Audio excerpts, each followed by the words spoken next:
అందరికీ మీరందరూ నాకన్నా చిన్నవాళ్ళు కాబట్టి మీ అందరికీ శుభాకాంక్షలు ఆశీర్వచనాలు.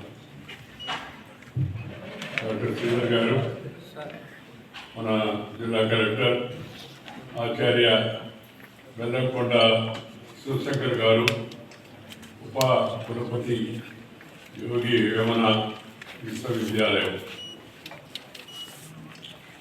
విద్యార్థులు, అధ్యాపకులు, అలాగే పాత్రికేయ మిత్రులు, మరి ఈరోజు ఈ కార్యక్రమానికి వచ్చిన పెద్దలందరికీ నమస్కారం.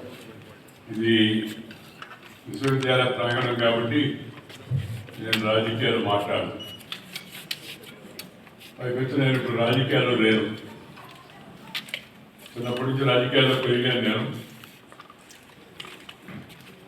వివిధ బాధ్యతలు నిర్వర్తించాను. ఆఖరికి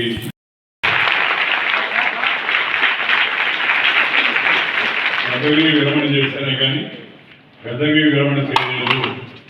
మాట్లాడుతూనే ఉంటాను, మాట్లాడుతూనే పోతానని చెప్పాను. ఎందుకంటే ఇన్ని సంవత్సరాలు వివిధ పదవుల్లో బాధ్యతలు నిర్వర్తించిన తర్వాత నాకు వచ్చిన అనుభవాన్ని, నా ఆలోచనలను దేశం యొక్క యువతతో పంచుకోవాలనే ఉద్దేశంతో నేను దేశంలో ఉన్న వివిధ విశ్వవిద్యాలయాలు, ఐఐటీలు, ఐఐఎంలు, అలాగే ఇక్కడికి రావడం, కడపలో నేను సిపి బ్రౌన్ గ్రంథాలయం చూడాలని చాలా కాలంగా అనుకున్నాను. జ్ఞానమతి హనుమతి శాస్త్రి గారి కార్యక్రమంలో భాగంగా కడపకు వచ్చాను. కడపకు ఎలాగో ముందు రోజే వచ్చాను కదా అని మీ కలెక్టర్ గారు శ్రీధర్ గారు నాకు సలహా ఇచ్చారు. సార్, ఇక్కడ పక్కనే యోగి వేమన విశ్వవిద్యాలయం ఉంది, మీరు వచ్చి ఆ పిల్లలతో కాసేపు ముచ్చటిస్తే బాగుంటుందని చెప్పాను. నేను వెంటనే రెండు ఆలోచించకుండా తప్పనిసరిగా వెళ్దాం అన్నాను. ఎందుకంటే నాకు ఇది ఇష్టమైన విషయం కాబట్టి.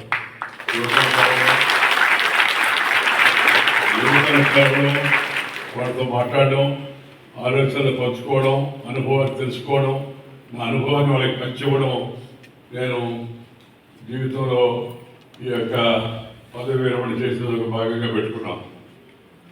మీ అందరికీ కూడా ఈ యోగి వేమన విశ్వవిద్యాలయ రజతోత్సవ వేళ విద్యార్థులకు, అధ్యాపకులకు, సిబ్బందికి అందరికీ నేను హృదయపూర్వకమైన శుభాకాంక్షలు తెలియజేస్తాను.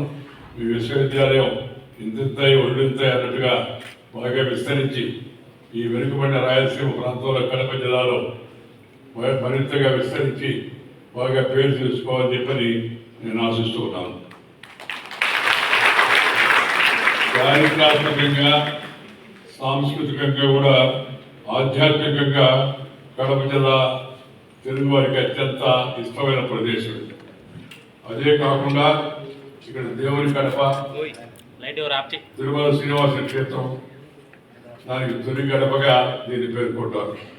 మత సామరస్యానికి కూడా ప్రతీక, భగవంతుని ఏకతాభావాన్ని తెలియజేసేట యొక్క ప్రదేశం ఇది. ఇక్కడ వన్నారి షర్బత్ రుచిని మర్చిపోగలమా? ఇక్కడ తెలుగు సాహిత్య మధురములను ఆస్వాదించకుండా ఉండగలమా? కడప జిల్లా కొండవీడు శ్రీ వేమన గారి ఊరు. ఆటవదులతో జీవితాన్ని బోధించారు ఆయన. వేమన శతకం చదివితే, సుమత శతకం చదివితే, రామరామ శతకం చదివితే జీవితాన్ని అంతా చదివినట్టే. మనం అంత అద్భుతమైన విషయాలను యోగి వేమన్ గారు మనకి ఎంతో అనుభవంతో భవిష్యత్తు ఊహించేసినట్టుగా ఆయన జీవన సత్యాలను అనేకం మనకి బోధించారు. దాంతోపాటు తాళపాక అన్నమాచార్యులు, వారి శ్రీమతి తిమ్మక్కలు ఈ నేలను, ఈ ప్రాంతాన్ని పునీతం చేశారు. అది కూడా ఈ ప్రాంతం యొక్క ప్రత్యేకత. రామాయణాన్ని సరళ భాషలో రసమయంగా రచించిన ఆత్మకూరి మొల్ల గోపవరం ఆడపడు. శ్రీకృష్ణదేవరాయ అష్టదిగ్గజాల్లో ప్రముఖులైన శ్రీ అలసాని పెద్దన, శ్రీ అయ్యరాజు రామభద్రుడు కూడా కడపకు చెందిన వారే. శ్రీ సిపి గురవన్ గారు కూడా కడప జిల్లాలో వచ్చి పనిచేశారు. పనిచేసి ఇక్కడ ప్రభావితమై తెలుగు భాష మీద అభివృద్ధి మక్కువ పెంచుకొని పేరు తెచ్చుకున్నాడు. ఆంధ్ర వాల్మీకిగా ప్రసిద్ధిగాంచిన జమ్మాకుడుకు చెందిన శ్రీ వాయుకరుణ సుబ్బారావు గారు ప్రముఖుడు. అలాగే నిమ్మళదిన్నకు చెందిన శ్రీ గడియార వెంకటేశ్వర శాస్త్రి, అలాగే వెలుగొండకు చెందిన పుట్టపర్తి నారాయణచార్యులు గారు, అలాగే పొద్దుటూరుకు చెందిన శ్రీ దుర్భాక రాజశేఖర శతావధాని గారు, రాజన్న కవి గారు, శ్రీ సివి సుబ్బయ్య అవధాని గారు. నేను వారిని వ్యక్తిగతంగా కూడా కలిశాను. విధంగా ఇలాగే ఎంతోమంది మహనీయులు ఈ కడపకు పేరు తెచ్చారు, వని తెచ్చారు. ఈరోజు మాతృభాష, మన భారతీయ సంస్కృతి సాంప్రదాయాల గొప్పతనం గురించి, వాటి ప్రాముఖ్యత గురించి పునరుద్ఘాటించడం చాలా అవసరమని నేను భావిస్తున్నాను. ఎందుకంటే ఇంగ్లీష్ వాడు పోతూ పోతూ మన దేశాన్ని కొలగొట్టి, దాంతోపాటు కొంతమంది మన పెద్దల యొక్క మనసును కూడా కొలగొట్టి ఈ ఆధునిక నవభారత ఏకతా శిల్పి ఆయన. ఎలా అంటారంటే బ్రిటిష్ వాళ్ళు వెళ్ళే నాటికి మన దేశంలో 565 సంస్థానాలు ఉన్నాయి, రాజస్థానాలు. ఒక్కో ప్రాంతంలో ఒక రకంగా విభజించారు. దాంట్లో మనం పరిపాలన ఉన్నాం. 565 ప్రిన్స్లీ స్టేట్స్. ఇంగ్లీష్ వాళ్ళు పోతా పోతా వాళ్ళు వక్ర బుద్ధి కదా, ఆ కూర్చున్న బుద్ధితో వాళ్ళు ఏం చెప్పారంటే, మేము వెళుతూ ఉన్నాం, మీరు 565 సంవత్సరాలు రాజాలు, మహారాజులు, సామంతులు మీరందరూ భారతదేశంలో చేరాలంటే చేరొచ్చు, ఒక ఆప్షన్. రెండో ఆప్షన్ ఏంటంటే పాకిస్తాన్లో చేరాలంటే చేరొచ్చు. మూడో ఆప్షన్ కిటుకు పెట్టారు. మూడో ఆప్షన్ ఏంటంటే మీరు స్వతంత్రంగా ఉండాలంటే ఉండొచ్చు అని. ఒక దేశంలో ఒక రాష్ట్రం స్వతంత్రంగా ఉండడం సాధ్యమయ్యే విషయమేనా? ఎంతో దుర్మార్గపు ఆలోచనని. అంటే వాళ్ళు వెళ్ళిన తర్వాత కూడా మనం ఏకంగా ఉండకూడదని. మనం ఎందుకు బ్రిటిష్ వాళ్ళు ఎంత మన ముందు, పోర్చుగీస్ వాళ్ళు ఎంత అంతా. కానీ పోర్చుగీస్ వాళ్ళ చేతిలో మన దాకా గోవా ఉండింది. ఫ్రెంచ్ వాళ్ళు, అలాగే ఇంగ్లీష్ వాళ్ళు ప్రపంచంలో అనేక ప్రాంతాల్లో వాళ్ళు వలస కేంద్రాలుగా తయారు చేసుకొని పరిపాలించారు. కారణం దానికి మనలో ఐకమత్యం లేకపోవడం, మనలో మనం తుమ్ము వేసుకోవడం, మన వాళ్ళే వాళ్ళ తరఫున సైన్యంలో చేరి పోరాడడం. తద్వారా జరిగిన ఫలితం ఏమిటో మీరు అంతా కూడా చూశారు. నేను అంత లోతుగా గౌరవంగా వెళ్ళాం. అందుకని ఈరోజు మనం సర్దార్ పటేల్ గారు చూపించినట్టుగా దార్శనికత, ముందు చూపడ్డారు దాన్ని మనం ఒకసారి గుర్తించాల్సిన అవసరం ఉంది. వాళ్ళు చెప్పారు ఇందాక, పాకిస్తాన్ పోతారా పోండి, ఇండియాలో ఉండాలంటారా ఉండండి, లేకపోతే స్వతంత్ర రాజ్యంగా స్థాపించుకోండి. జునాగఢ్ రాజు స్వతంత్రంగా ఉండడానికి కొంతసేపు, పాకిస్తాన్ పోతానికి కొంతసేపు అంటే సర్దార్ పటేల్ గారు ఆయనతో మాట్లాడి ఆయన ఒప్పించి భారతదేశం విలీనవాడిగా చేశాడు. అది శ్రీ సర్దార్ వల్లభాయ్ పటేల్ అనే విషయాన్ని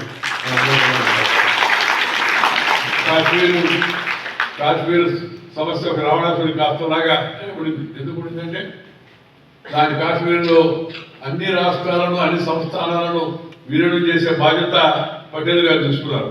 కాశ్మీర్ విషయంలో నెహ్రూ గారు చెప్పారంటే, కాశ్మీర్ మీరు పట్టించుకోవద్దు, నేను పట్టించుకుంటాను, నేను చూస్తాను ఆ సమస్య పరిష్కారం. కానీ సరిగా పరిష్కారం చూపకపోవడం వలన, అనవసరంగా ఐక్యరాజ్య సమితి కూడా ప్రజాభిప్రాయాన్ని తీసుకెళ్తామని చెప్పడం వలన కాశ్మీర్ ఇప్పటి వరకు రావణాసుడి కాస్తలాగా కాలుతూ. కాశ్మీర్ భారతదేశంలో అంతర్భాగం అని, it's an integral part of India. Kashmir మహారాజా శ్రీ హరిసింగ్, కరణ్ సింగ్ గారి నాన్న హరిసింగ్ భారతదేశంలో కలవాలని చెప్పని ఆయన నిర్ణయించాడు. కానీ కలవనీయకుండా పాకిస్తాన్ అక్కడి నుంచి మరి ఈ యొక్క కొన్ని తెగలవారిని అక్కడికి పంపించింది. ఆ తర్వాత మన భారత సైన్యం అక్కడికి పోవడం, గట్టిగా నిలబడడం, తర్వాత దేశంలో ఉన్న అనేక స్వచ్ఛంద సంస్థలు కూడా మరి దేశం కోసం కాశ్మీర్ హిందుస్థాన్లో భాగం అని చెప్పడం నిలబడడం వలన ఆఖరికి కాశ్మీర్ నిలిచింది మనకి. అయితే వివాదంగా ఇంకా కొనసాగుతుంది. ఇప్పటికి కూడా పాకిస్తాన్ చెప్తుంటాడు, కాశ్మీర్ మేమంతా దాన్ని యుద్ధం చేసేనే గెలుచుకుంటామని చెప్పి. ఒక విషయం మనం స్పష్టం చేయాల్సిన అందరికి కూడా, ఈ జనరల్ మునీర్లు లేదా వాళ్ళ తాతలు ముత్తాతలకి ఎవరు దిగుచ్చినా కాశ్మీరును భారతదేశం నుంచి వేరు చేయలేరు. Kashmir integral part of India. ఆ ప్రాణాలు కోల్పోయిన వాళ్ళ పట్ల కూడా మనం నిజంగా శ్రద్ధాంజలి అర్పించాలంటే మనం భారతీయులుగా ఉండడమే మన యొక్క చేయాల్సిన కర్తవ్యం అని చెప్పని యువత కాబట్టి మీ అందరూ కూడా మనం చేస్తూ ఉన్నాం. అందుకని దయచేసి అందరూ కూడా ఈ విషయాన్ని గుర్తించి మిగతా వృద్ధులు కూడా చెప్పి అందరూ కూడా కలిసి ఒకటిగా ఉండేదానికోసం కూడా ప్రయత్నం చేయాలి. సర్దార్ పటేల్ గారు రక్తం చిందించడా, కానీ హైదరాబాద్ నిజాం సంస్థానాన్ని భారతదేశానికి రక్తం చెందించుకుంటా. అది గొప్పతనం, దౌత్యం అంటే అదే. అలాగే 565 సంస్థానాలు కూడా అదేవిధంగా భారతదేశంలో తెలిపాడారు. అంతటి పరిణితి, అంతటి పరిపక్వత, అంతటి ముందు చూపు, నయాన భయాన నచ్చజెప్పి కాకపోతే శక్తి ఉందనే సంగతి తెలియజేసి పటేల్ గారు దేశ ఐక్యత కోసం కృషి చేశారు. మనము కూడా ఇవాళ సమాజంలో అలాంటి ప్రయత్నాలు చేయాలి. కులం పేరుతో, మతం పేరుతో, వర్గం పేరుతో, వర్గం పేరుతో, జిల్లా పేరుతో, భాష పేరుతో జనాన్ని చీల్చేవాళ్ళ పట్ల మనం అప్రమత్తంగా అక్కడికి అవసరంతో ఉంది. ఇక్కడ ఉంటూ, ఇక్కడ తిట్టు, ఇక్కడ కట్టు పాకిస్తాన్ నినాదాలు చేసే వ్యక్తుల పట్ల ప్రత్యేక దృష్టి పెట్టి అలాంటి వాళ్ళ యొక్క బుద్ధులను మొదట్లోనే అణిచివేయడానికి అవసరంతో ఉందని ఈ సందర్భంగా నేను మనం చేస్తూ ఉన్నాను. ఎందుకంటే దేశానికి ఐక్యత చాలా అవసరం. ఐక్యత ఉంటే దేశం ముందుకు వెళ్తుంది. దాంతోపాటు యువత ముఖ్యంగా గుర్తుంచుకోవాల్సిన 4 విషయాలు చెప్పి ముగిస్తాను. ఒకటి, మన యువత ముఖ్యంగా అందరూ జీవితంలో పద్ధతి అలవాటు చేసుకోవాలి. సూర్యోదయంతో లేయాలి. 6 గంటల లోపల సూర్యాస్తమయానికి మనం పని పూర్తి చేసుకోవాలి. సూర్యుడితో కొద్దిసేపు గడపాలంటే ఆడే పైకి పోయి వాళ్ళు మనం పిలవకుండా, మనం పోకుండా, మనం ఖర్చు పెట్టాల్సిన అవసరం లేకుండా, కొండలు ఎక్కాల్సిన అవసరం లేకుండా నేరుగా మన ఇంటి ముందుకు వచ్చి ప్రతిరోజు కనపడే దైవం సూర్య భగవానుడు.